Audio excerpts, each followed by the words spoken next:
Thank you, Mr. Chairman. Just on that point about Visa and Mastercard being successful businesses, I think you figured it out, haven't you? I mean, what's your profit margin, Mr. Patrick? It's circa 50%. Mr. Sheedy? Slightly higher. It's higher than 50% profit margin? Slightly higher than MasterCard, yes. Yeah, that's incredible.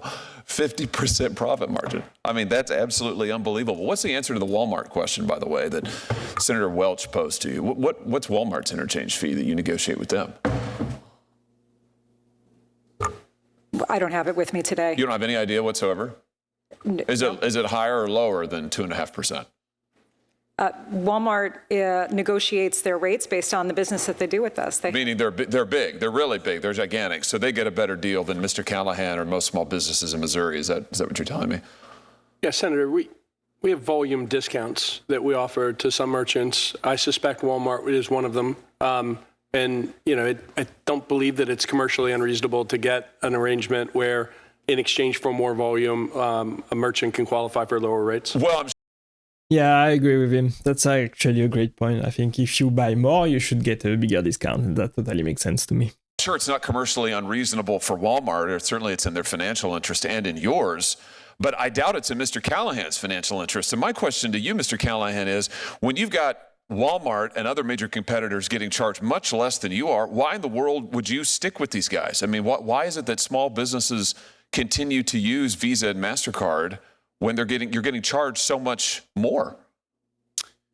It's in my opinion, it's a matter of convenience for the customer, and customers matter to our business. Maybe is it because that Visa and MasterCard are effectively monopolies? They control 80% of the market? Certainly.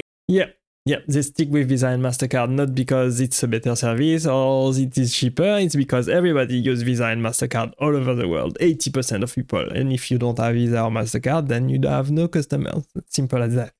Part of the 80% of the market?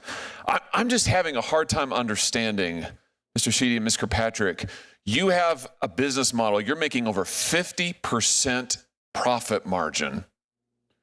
You are able to give the shaft to small businesses.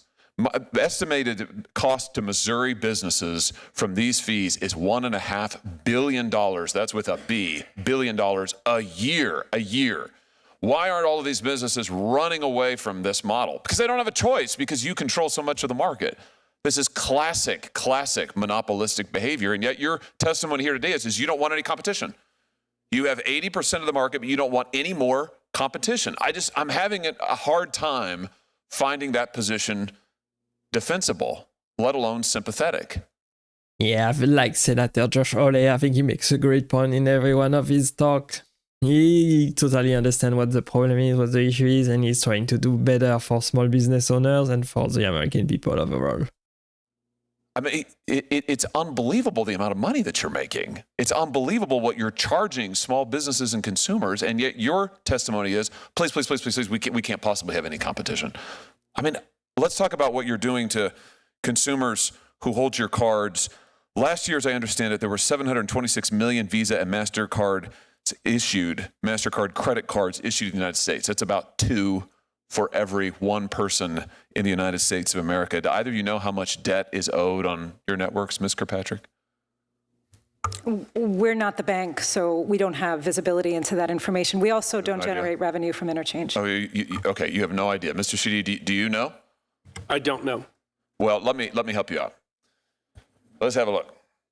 It's $1.17 trillion.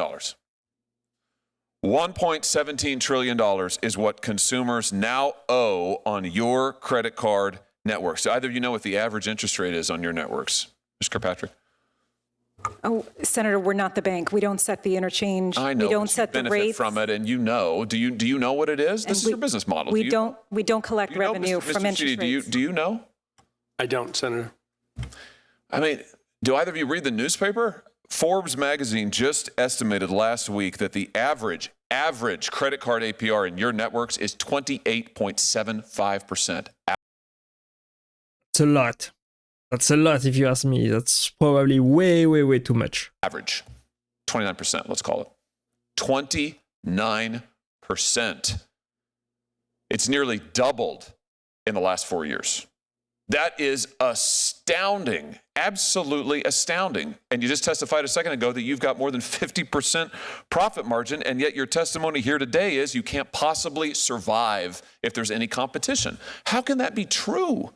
How can that be true?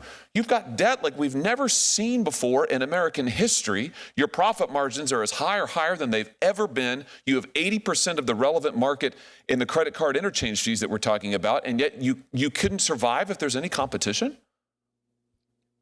What am I missing? Thank you, Mr.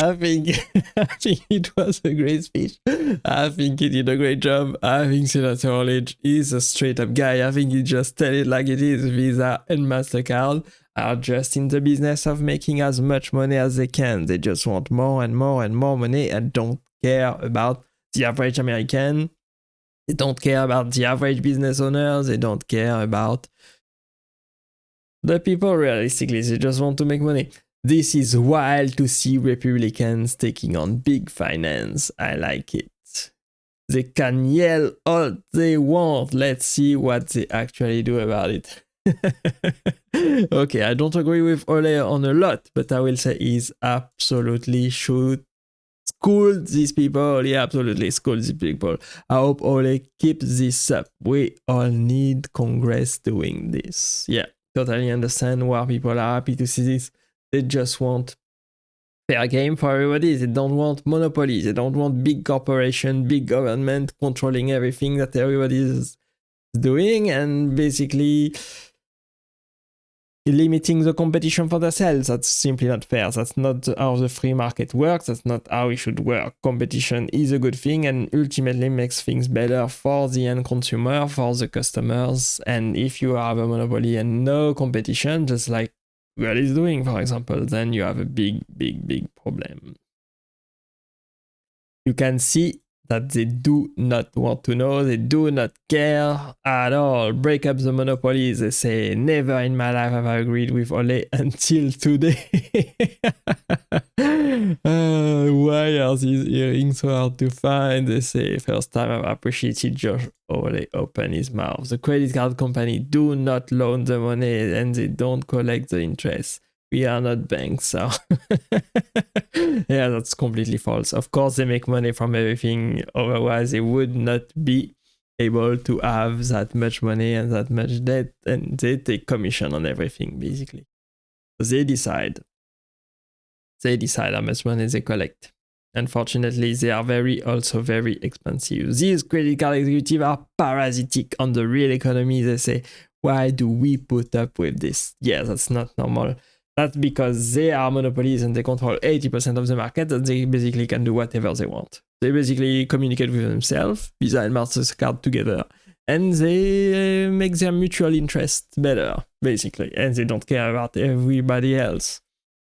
They are screwing everybody else over, unfortunately. And that's very, very sad to see. And hopefully they will be able to change that. We will see over the coming years. Thanks for watching and staying with me up to this point. Thanks for watching to the end. Click right there to watch the next video and I will see you there. Bye bye.